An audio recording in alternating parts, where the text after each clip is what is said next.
Life is not just the passing of time. Life is not just the passing of time.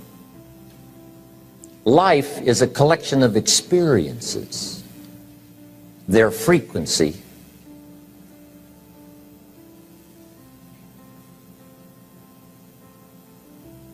and their intensity.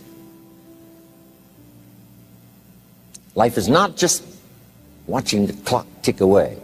Life is a collection of experiences, their intensity, their frequency. When my friend Mark died at age 44, someone says, that's young to die. But what if he lived 4 lifetimes in one? It might not be too young. So here's what whatever the span of your life turns out to be, here's what you want to fill it up with: experiences and the intensity of those experiences.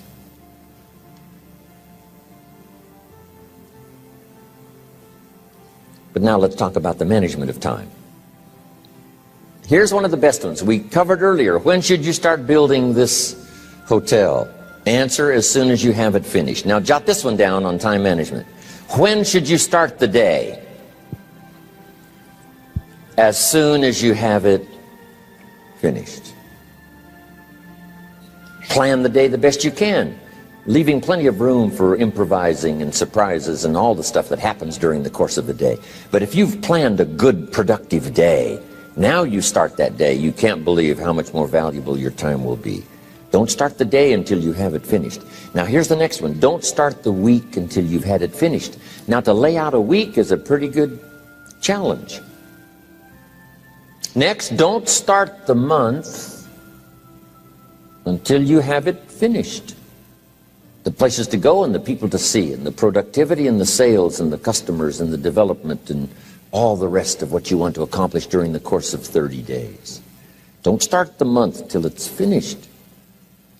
And then here's the big one. This is really challenging. Don't start the year until you have it finished. To the best of your ability. It can't be finished like minute by minute. But in terms of the sweep of what you want to accomplish in the year 2002, make sure that that's set and ready to go by the time January 1st rolls around. And it might get all upset. It might get torn up and you do a new one. You make so much progress the first 90 days that now you've multiplied it all by 2, by 3. Because that happened to me. I thought, wow, here's how this is going to be a great year. By the time I'd finished the 3rd month, I'm rolling, I'm soaring. So many things are happening, I revised my whole year's plan. Okay. Now, jot this down. Approaches to the management of time. Here's the first one. Ignore the subject. I mean, that's good advice. Don't let anything overly bug you. Because remember now, you don't have to do anything. Someone says, well, I got to get a handle on my time. The answer is no, you don't. If you want to let it all go, you can let it all go. I mean, this is good advice. Somebody says, you ought, you ought, you ought. Jot this down. Ignore all the you oughts or you should. Only if they're giving general information. We should. It's better to say if you're teaching, we should. Not you should, we should. Then you let me listen in without it being too confrontational. If everyone did this, see, that'd be great. And then you give a person a chance to choose to do it or not to do it. But when you start the you ought, now see if I don't, now see we got some tension and maybe some problems. So you oughts seem to always create problems. When you're talking to your kids, you say, no, if kids would do this, not always saying if you did this, life would be better. But if kids did this, life would be better. It's like making a little talk and letting them listen in. And then it's a little less confrontational. It gives us a choice. In one of my seminars, here's what I teach. All life form strives to the max of its potential except human beings. All life form strives to the max of its potential except human beings. How tall will a tree grow? As tall as it possibly can. You never heard of a tree growing half as high as it could. No, trees don't grow half. A tree drives its roots as deep as it can. reaches as high as it can, produces every leaf it can, every fruit it possibly can. To the max. Every life form strives to the max, except human beings. Now, why not human beings? Jot this down. You've been given the dignity of choice. You're not a robot. You don't have to repeat this year the same as last year. You can tear up last year's plan, develop a new plan.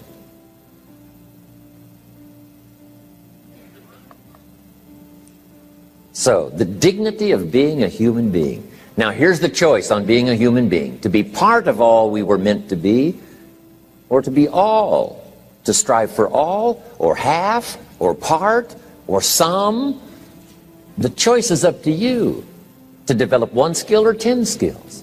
Someone says, well, I'd be happy with just one more language. Well, some say, hey, I'm going to learn 6 or 7. And this is all a matter of choice. And when someone says, no, you ought to learn 4, you've got to resist all that. Because this is personal dignity.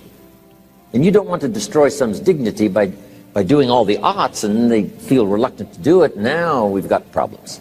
So if you want to, just ignore this subject on time management. Now here's the next one. Step down to something easier.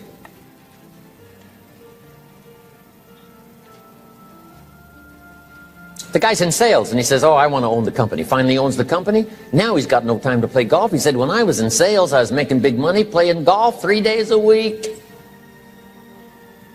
Heck with this owning something.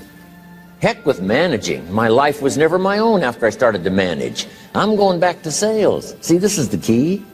If you're getting too pressed, you might consider stepping down to something with a little easier time pressure.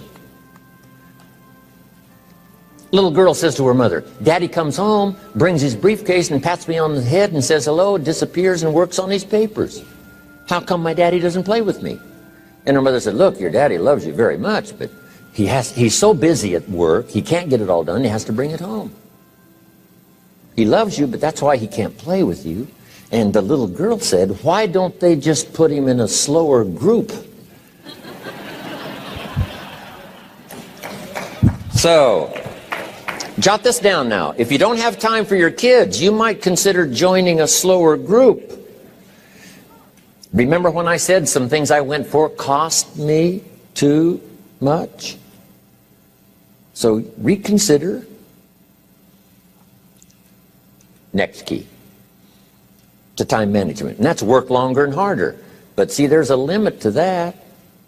I almost lost my health the first year. I went so crazy about personal development and achievement. I just went bonkers. You know, I told you I was skinny, but at the end of that first year, I was a walking shadow. And then it suddenly occurred to me, what if I got rich and too ill to spend it? I mean, that was a shocker. So I started, you know, developing a little more reasonable. Because I said, if 12 hours won't do it, I'll work 14. If that won't do it, I'll work 18. I mean, how many hours it takes. And sure enough, it cost me too much. So see, working longer and harder for some might be appropriate. You know, if you're just sitting around not doing that much, this might be good, work longer and harder. But you can only work so hard. Here's the key, not to work harder, but smarter. When you've worked as hard as you can, doing the best you can in terms of physical output in the time, reasonable time. Now here's the ultimate in the management of time, and that is you simply become more skillful. When I first got into sales, you know, I was around people that could get, you know, 9 out of 10, 8 out of 10. And when I first started, I could only get 1 out of 10. But here's what I did. I worked around the clock, so that I would make up in numbers what I lacked in skill. That's good in sales. You got to jot that down. When you're new, you make up in numbers what you lack in skill. Now, when you become more skillful, the numbers can go down because now your persuasive ability and all of that is now so high that you don't need to put as many numbers out. But at first, if you want to compete or if you want to really get good, you've got to put in the numbers. But if you get more from yourself, develop more of yourself, now the time management becomes an easier task. Now here's the next thing. Either you run the project or it runs you. I've found out when you start something, at first you're in charge. All of a sudden, a year later, it's in charge. Some of the companies I started, I'm telling you, I'm in control. A couple of years later, I'm out of control. At first, I've got it on the run. 2 years later, it's got me on the run. Haven't got enough time. I'm dizzy with trying to get it all done. So here's part of the key, and that's to get in charge. Say, I'm going to take charge of my health. One of my albums is entitled, Take Charge of Your Life. Take charge of your time. Take charge of your resources, which we're going to talk about next. Take charge of your health. You're the one that's responsible for it. It's not a requirement of society that you not have a heart attack and take care of your family. That's not a requirement of society, but you must make it a requirement of yourself.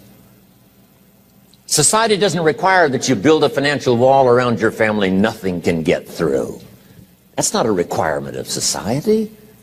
It's a requirement you impose on yourself to build a financial wall around your family nothing can get through. So impose on yourself this self-development of being in charge, taking charge of your life and your health and your future and your responsibilities and all the rest. Next, reasonable time is enough time to achieve all of your goals. Just jot that down. Reasonable time is enough time. I had to learn that. Reasonable time is enough time. Here's why. It's not the hours you put in, it's what you put in the hours.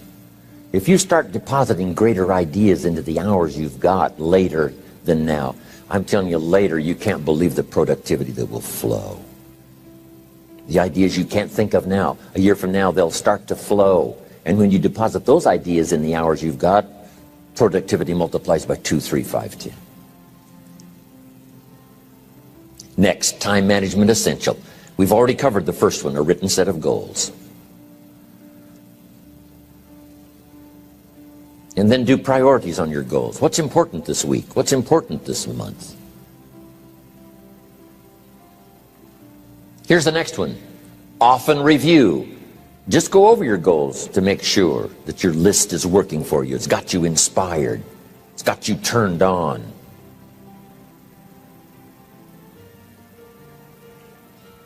Somebody says, how come you're up so early? Say, if you were headed where I'm headed, you'd be up early too.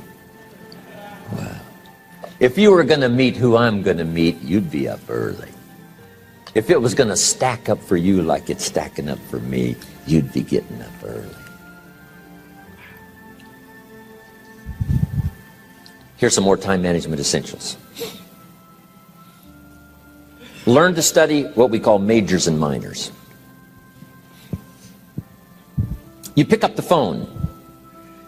Here's what you must say when you pick up the phone. Is this a major conversation or a minor conversation? If it's minor, a few pleasantries and you're done. If it's major, maybe you've got to make a few notes. So here's the next one. Important conversations, make an agenda before you make the call.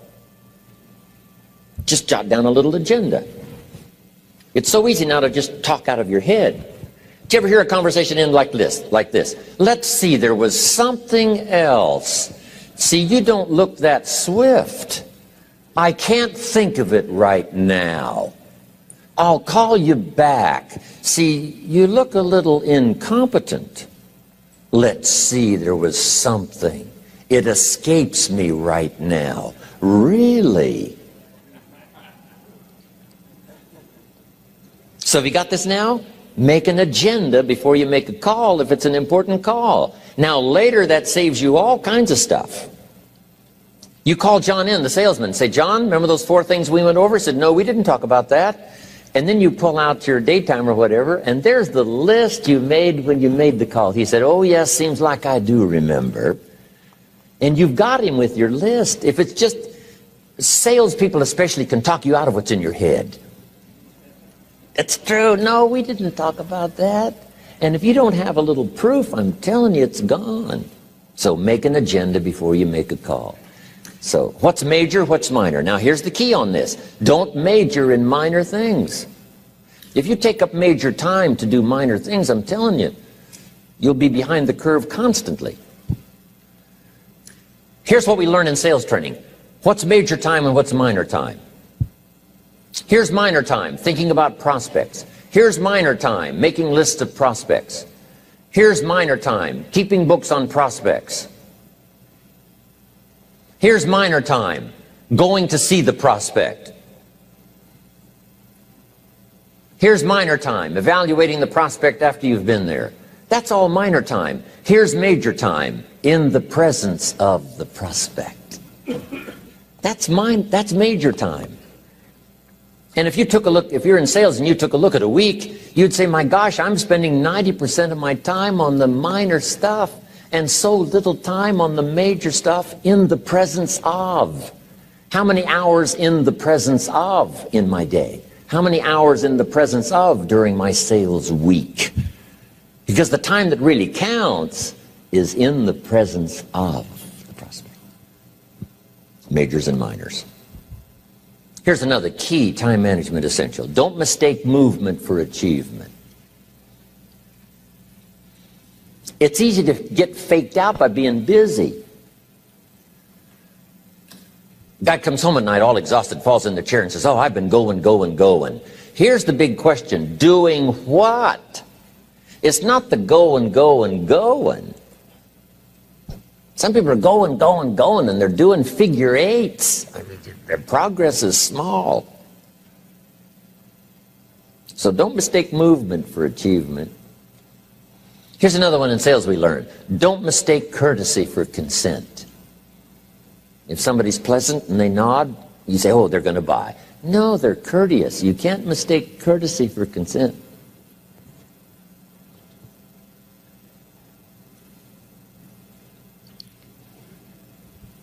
Now here's a big one, concentration. I had to learn this.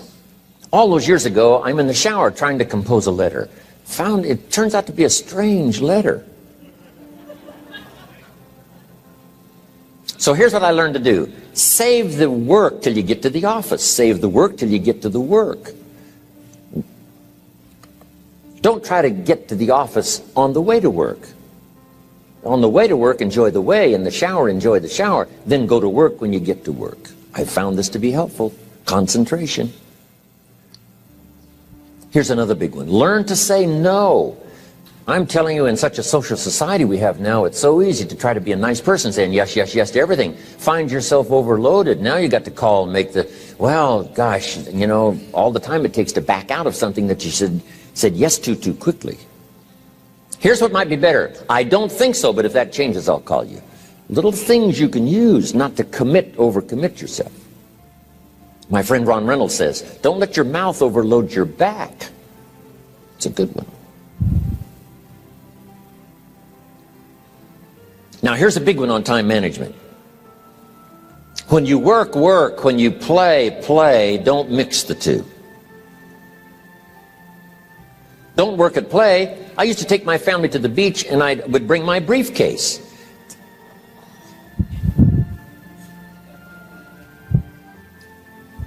I learned not to do that.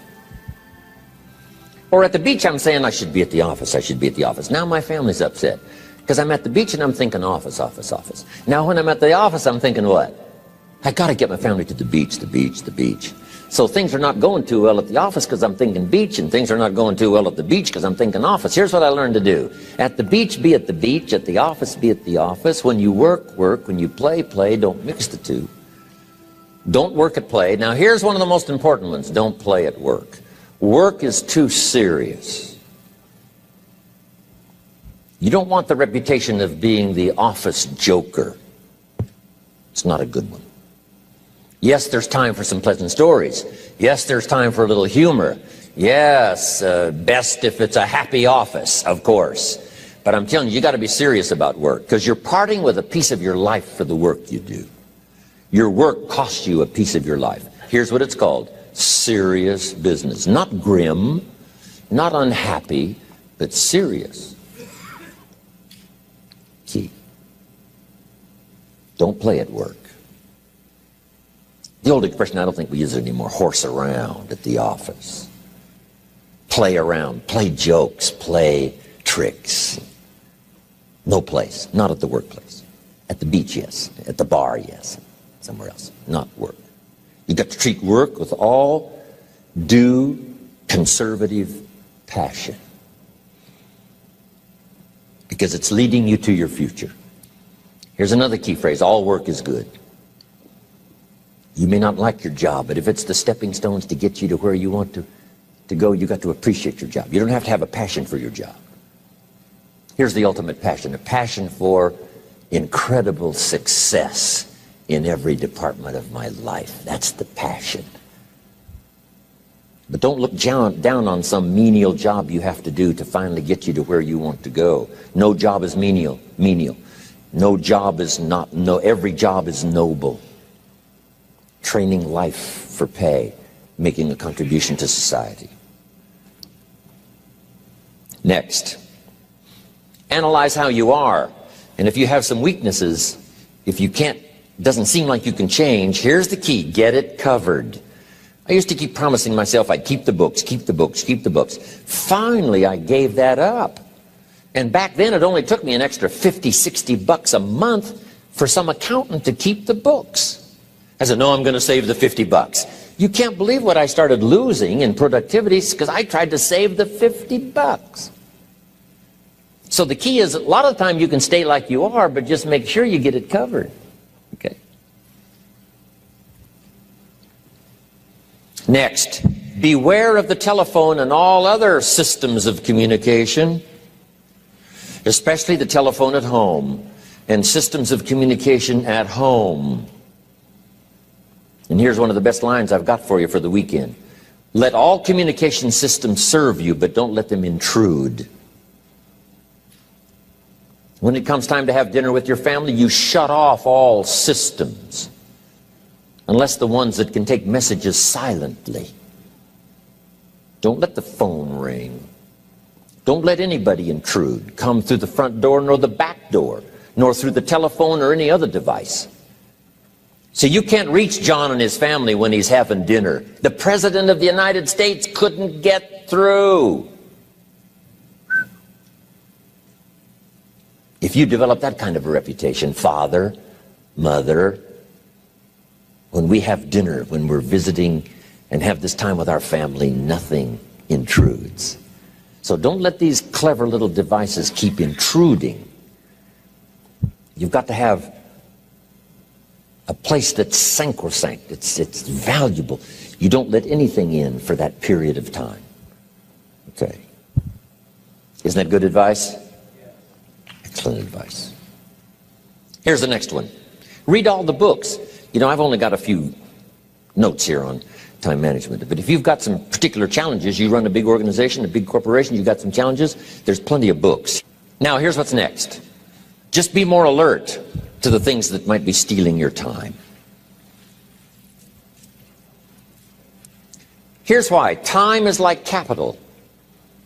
You can't let someone steal your seed corn. You can't let someone steal your capital. And you can't let someone steal your time. You must designate your time. And some of the time that you designate, you must not let anyone steal.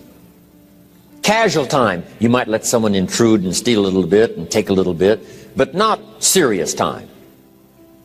Key. Next, one of the great time management savers is to learn to ask questions up front. Sometimes you talk to somebody for an hour, and then you ask questions and find out if you would have asked those questions up front, you could have saved yourself an hour. Asking questions up front helps you to get to the problem now.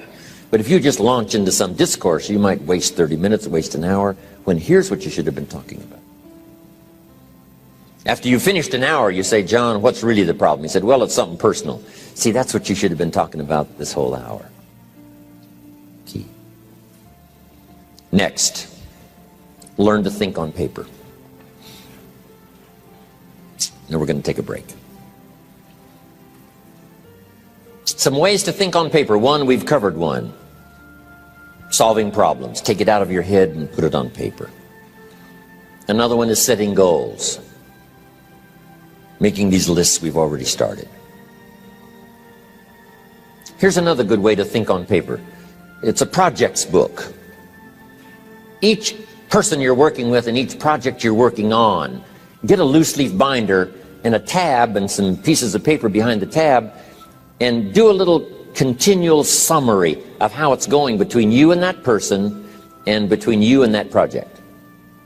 I call it a projects book. It is so useful to me But what's going on between you and this person?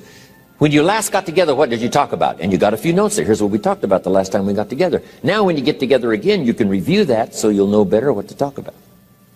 When the president gets ready to travel and he's going to meet some important people, guess what they bring him? All these briefing books. Right? The last time you were with Khrushchev, Kennedy is informed. Here's what he said and here's what you said. Kennedy said, oh, that's valuable. I need to remember that. If a person is important, it's worth a little running account. You might even have a project book for your children. Here's what's happening between me and my child. We've talked about this, and we've talked about this, and we've talked about this. Next, a day timer. Keeping track of all of your appointments. You know, mine is all filled with, when to catch an airplane, and when to do a seminar, and when to sit down and have a conference, all the rest. Next is a game plan. If you've got a house and the, insurance is going to come due and some other things are going to come due, you just put it on a spreadsheet and make sure it's taken care of. Key phrase, take things out of your head and put them on paper. And the key is to just experiment with different ways that helps you to do that. Now here's the last one, thinking on paper, and that's to keep a journal. One of the things I'm known for around the world, have been now for 39, 40 years, is keeping a journal. Now my journal is not it's not necessarily it's not like a diary. It might be part diary. I'm flying over Ireland and I write down a few little things that impress me. Today I met this person. Wow, what an extraordinary event. Today I conducted this seminar in Rome. 1,000 people stood up and sang for me. I've got a little bit of a diary in there. But here's what primarily your journal is for. Collecting good ideas. A journal is to collect good ideas on your health, good ideas for your business, good ideas for your future, good ideas for time management. Because I used to take notes on pieces of paper and torn off corners and backs of old envelopes and restaurant placemats. And I threw all this stuff in a drawer. It did not serve me well. I finally learned to get a bound copy, right? And just keep a journal, right? If I was here, I had my journal, I'd be taking notes, right? These 2 days in my journal. Now, if you're caught without your journal, you just take the notes. When you get back home, you put those notes in your journal, throw the paper away. Because we don't usually go through paper to review. But see, my journals now make up a significant part of my own library. My journal's all reserved privately for my children and my grandchildren. Can you imagine what I've collected over the years? It's unbelievable. There are 3 treasures to leave behind. I think you've already got those notes, right? Here they are. Number 1, your pictures. Don't leave the event unrecorded. It takes only a fraction of a second to say, here's who I was with. When I travel the world, right? We take all these pictures, and here's one of the gifts. People send me the pictures they took of me and them. It's part of the treasures I have on the farm. Incredible. A picture's worth 1,000 words to describe the scene, the emotion, what happened. Say, wow, this was an extraordinary day for me when I met these people. Here's what they told me happened to them when they went to my seminar 10 years ago. Wow, the drama comes back if you've taken the pictures. It's one of the treasures to leave behind when you go. Remember the old photographs that we have now of, 100 years ago, 70, 80 years ago, just a few photographs? What would it be like if you had thousands of photographs of the past, of your history, your mother, your father, right? Grandparents? So change all of that now for your children. Leave all your photographs as a record. Here's what's next to leave behind, and that's your library. The books that changed your life, the books that changed your health, the books that rescued you from oblivion, the books that you passed on to other people, they were so exciting for you, the books that made you financially independent, the books that developed your leadership, the books that gave you wisdom to ponder when things were tough, the books that got you through the winter, the books that helped you to plant in the spring and harvest in the fall. What a treasure to leave behind. If you do that, here's what's for sure. Your books will be more valuable than your furniture. Wow. Now, the third treasure to leave behind is your journals. The notes you took that helped you to live life as you lived it. Long after you're gone, a treasure that children, grandchildren, great-grandchildren will find so fascinating. They may use it to help guide their own